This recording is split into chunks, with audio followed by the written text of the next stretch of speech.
In today's video, I'm going to show you how to stop autoplay on YouTube in Chrome on your laptop in just a few quick steps. If you've ever watched one video and then had YouTube instantly start the next one without asking, this simple fix will give you back control.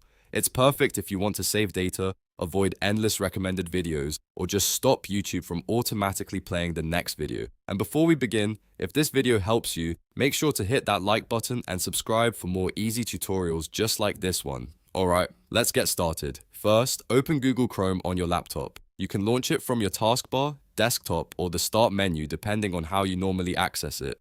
Just make sure Chrome is fully open before moving to the next step. Once Chrome is open, go to YouTube. You can type youtube.com into the address bar and press enter.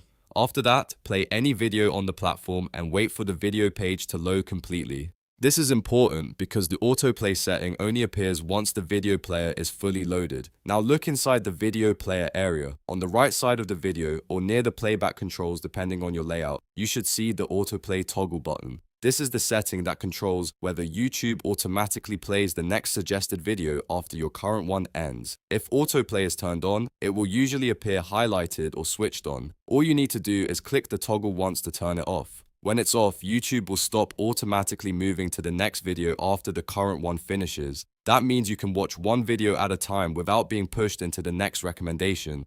If you want to double check that it worked, let the video keep playing or simply look for the toggle state to confirm it's off. That's really all there is to it. In just a few seconds, you've stopped autoplay on YouTube in Chrome on your laptop. This is a really useful setting if you want a more controlled viewing experience, and it's one of the easiest YouTube tweaks you can make. If this tutorial helped, please give it a like, subscribe to the channel, and turn on notifications so you don't miss the next simple tech guide. Thanks for watching, and I'll see you in the next one.